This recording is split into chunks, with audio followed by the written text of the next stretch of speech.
Silahkan kamu korupsi, silahkan kamu makan uang rakyat, dan silahkan kamu ponis hukum kepada masyarakat yang tidak punya apa-apa. Isma syi'ta, hiduplah sebagaimana yang engkau sukai.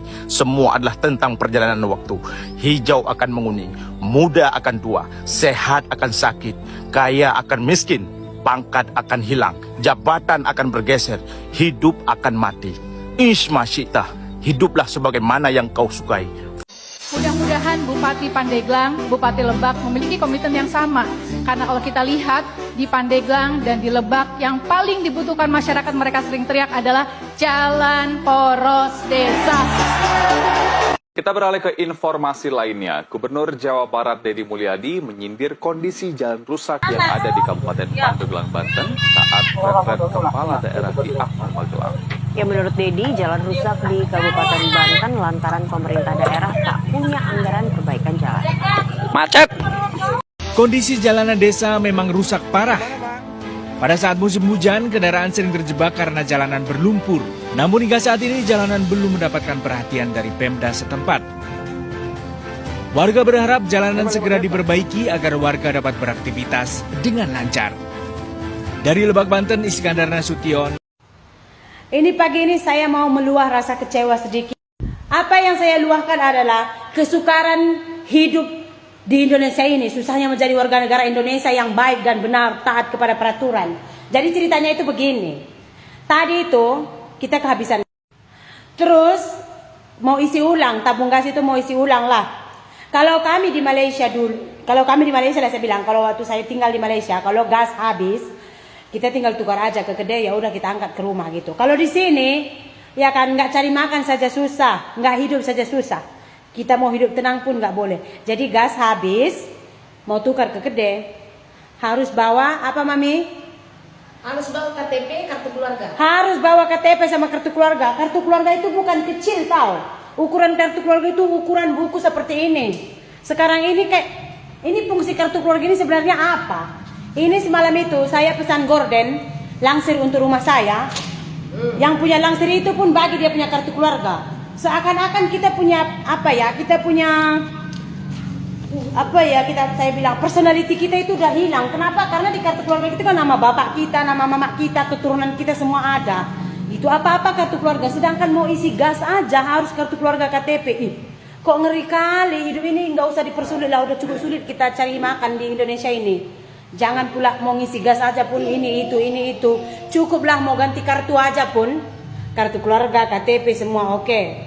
Tapi ini mau isi gas, ganti gas, isi ulang gas pun. Sebentar lagi kita mau beli galon, isi ulang galon pun kartu keluarga, KTP. Mau beli sabun cuci, kartu keluarga, KTP. Mau beli sempak anak, kartu keluarga, KTP. Sebenarnya fungsi kartu keluarga dengan KTP ini apa sebenarnya ini? Saya pening kepala saya lah.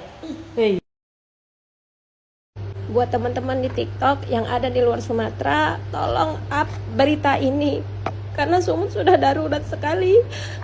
Saya juga heran kenapa sampai sekarang berita yang ada di TV dan di media sosial itu tidak ada satupun yang mengangkat berita dari Sumut ini.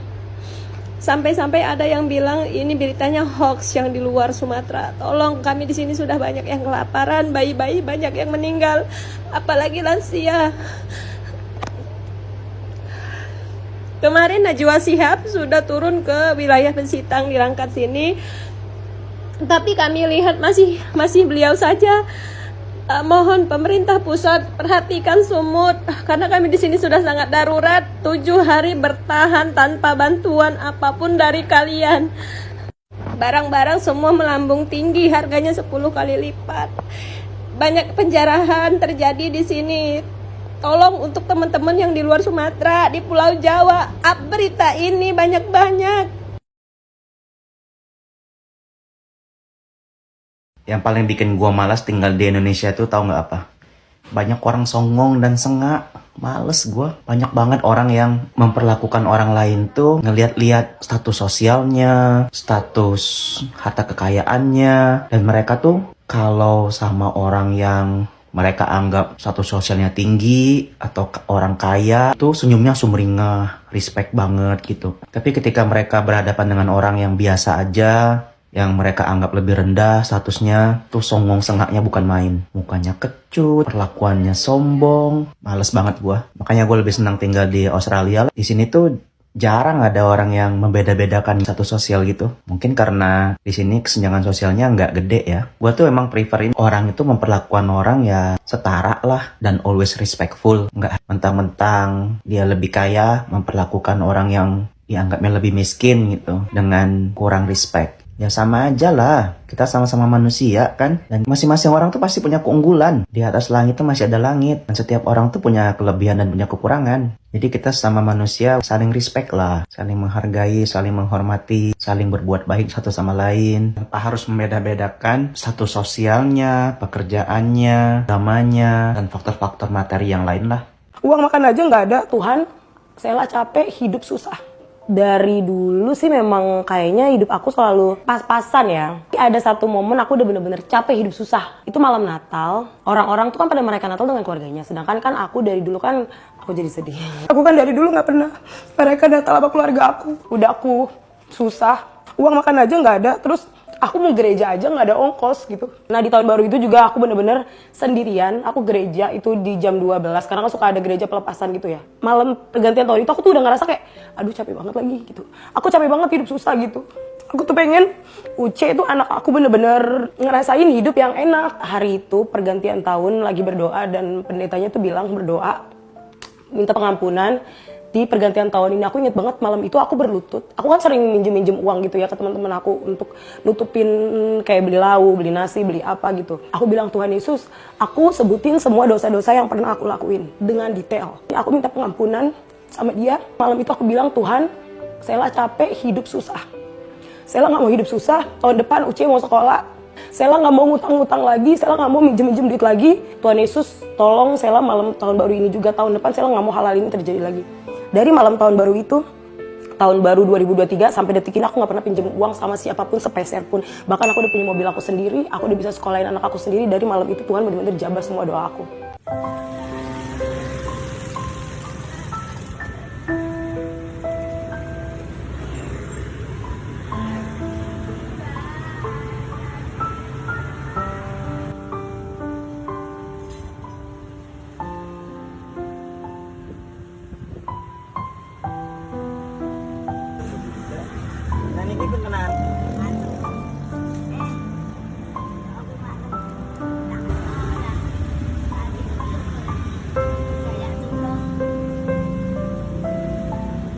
Katanya negara kita kaya raya, hutan luas, tambang melimpah, laut penuh ikan.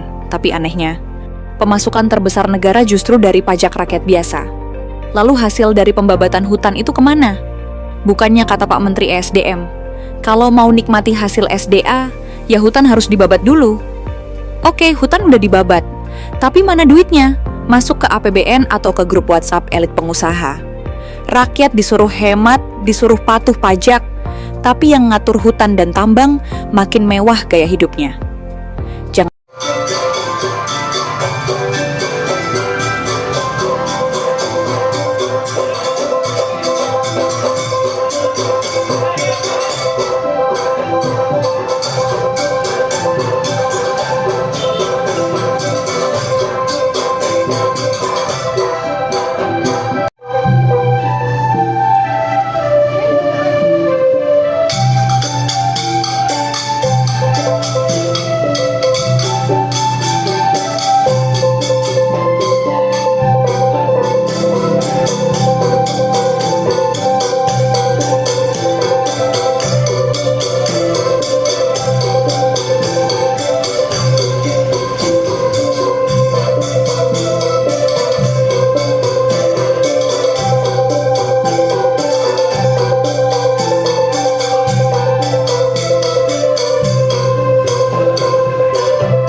Selama lapangan kerja masih sempit dan koneksi masih jadi syarat, jangan heran kalau pengangguran makin banyak karena sistemnya bukan cari orang yang bisa kerja, tapi Anda kenal sama siapa. Per Februari 2025 jumlah pengangguran bertambah 83.450 orang. Totalnya jadi 7,28 juta jiwa. Lebih banyak dari populasi warga Singapura itu. Udah jumlahnya banyak banget, beban hidupnya juga berat banget. Pengangguran makin nambah, tapi lowongan kerja banyak syaratnya. Punya pengalaman berapa lama Anda? Nggak ditanya pengalaman, ditanya umur. Umur lolos ditanya, udah nikah apa belum? Belum nikah ditanya lagi, pelihara diskus nggak di rumah? Tahu nggak diskus, ikan diskus? Nggak punya ikan diskus ditanya lagi, punya kaktus joget nggak? Bisa aja serbet warteg. 7,28 juta nganggur, ini bukan teori konspirasi, ini data BPS resmi. Yang nganggur bukan cuma fresh graduate, tapi juga stress graduate. Orang-orang yang nyoba semua bidang, hasilnya mohon maaf, Anda belum beruntung. Menaker bilang, pengangguran naik karena lulusan baru banyak. Come on. Tiap tahun ada wisuda Bapak. Terus anak kuliah disuruh lulus lebih lama. Kalau semua yang lulus dianggap beban, mending kuliah aja terus. Nambah aja SKS-nya, SKS. Sabar, kerjanya ntar, sabar lagi. Minimal statusnya mahasiswa, bukan nganggur di rumah. Solusi dari Kemnaker, pelatihan kerja dan vokasi. Pengangguran bukannya dikasih pekerjaan, tapi dikasih pembelajaran. Bisa-bisa ditanya sama tetangga tuh ya. Bang, gue lihat kok lo di rumah aja nih. Nggak kayak yang lain di tongkrongan. Gue kan jaga kesehatan, biar besok gue nganggurnya nggak telat. Job fair di mana-mana, tapi mirip giveaway selebgram yang ikut banyak, yang dapat dikit. Ekonomi rakyat tuh jalan bukan karena regulasi, tapi karena kepepet di rumah sudah nggak punya nasi. Karena di negeri ini kamu boleh nggak punya kerjaan, asal tetap punya kuota. No problem, nggak ada duit di dompet, asal nggak ketinggalan. Numpak,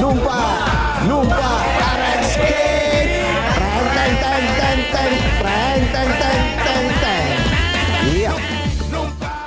Di republik ini nganggur itu bukan pilihan kata orang. Kalau rezeki nggak kemana, tapi di situ-situ aja dan buat yang itu-itu aja.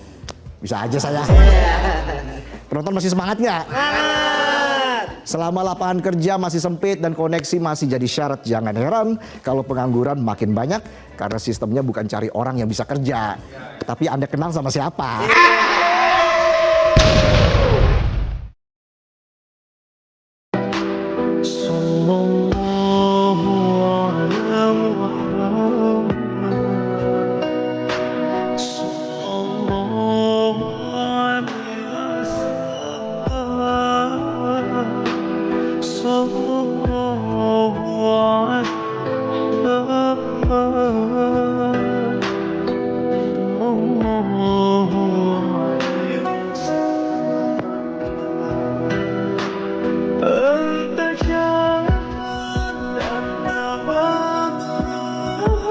Viral, nenek-nenek perutnya sakit karena kelaparan, tapi malah dicuekin sama warga.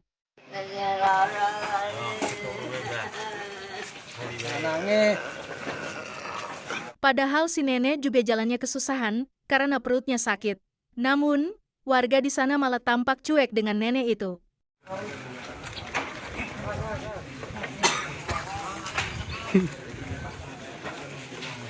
Sulitnya hidup di Indonesia ini levelnya udah ultimate loh.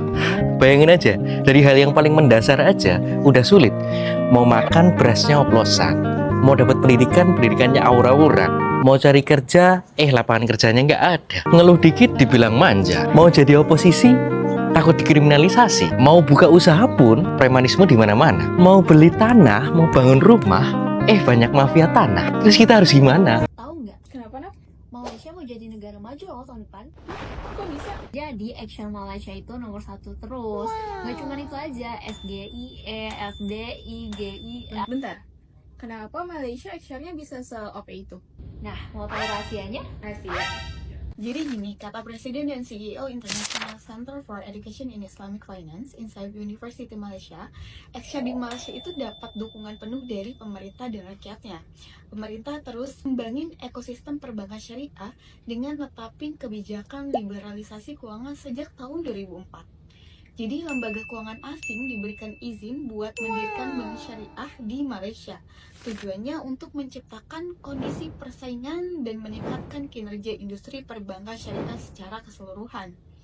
Nggak cuma itu, pemerintah juga berperan sebagai edukator buat ningkatin literasi ekonomi syariah masyarakatnya. Hasilnya, ada sekitar 63% Muslim di Malaysia mendukung penuh ekosistem keuangan syariah. Bahkan, penduduk non-Muslim yang sebagian besar para pengusaha ikut mendukung ekosistem keuangan syariah. Keren banget kan? Oh, jadi itu alasannya. Menurut sobat ekonomis, gimana? Kalau di Malaysia, di Brunei Darussalam, Islam itu kuat karena ada 4 tiang yang menjaganya. Berapa tiangnya? 4. Yang pertama sultan. Sultan berkuasa menjaga agama. Sekarang di Medan masih ada sultan. Ada Sultan Delhi, tapi tak ada kuasanya. Sultan pelindung agama. Yang kedua, mufti. Yang menjaga Islam di Malaysia, di Brunei Darussalam, sultan. Kita sultan tak ada. Mufti. Kita mufti tak ada. Yang ketiga adalah lembaga negara bernama JAKIM, Jawatan Kemajuan Islam Malaysia. JAKIM namanya. Sekarang kutanya, apakah ada lembaga negara Islam di Indonesia? Itu Kemenak, Kementerian Agama. Kementerian Agama bukan lembaga agama Islam. Guys, pernah nggak sih kepikiran kenapa Malaysia lebih maju dari Indonesia? Terus Amerika Serikat lebih maju dari Meksiko? Kalau penasaran, mungkin kamu bakal nemuin jawabannya di video ini. Baru-baru ini 3 orang peneliti yakni Darren Acemoglu, Simon Johnson, dan James A. Robinson mendapat hadiah Nobel Ekonomi 2024. Penganugerahan tersebut diberikan berkat penelitian mereka terkait alasan terciptanya kesenjangan negara miskin dan negara kaya.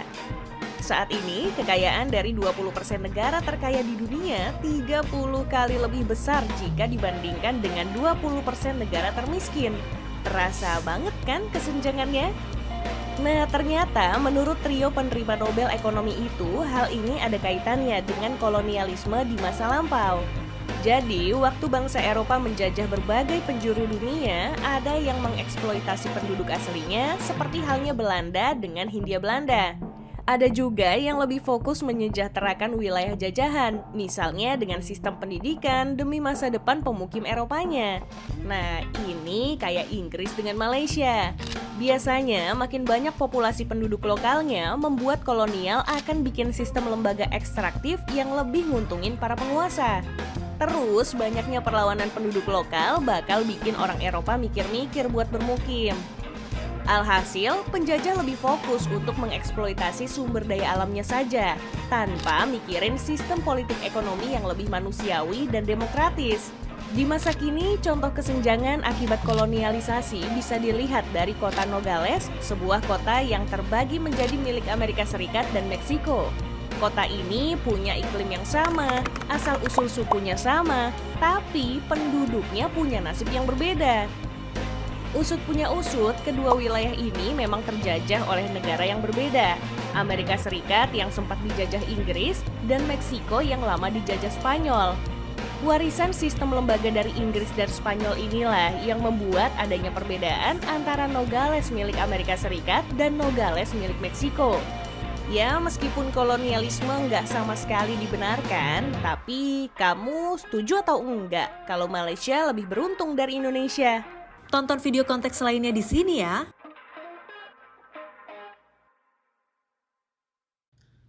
Malaysia maju karena pemimpinnya bagus. Oke lah ya. Bagus ya.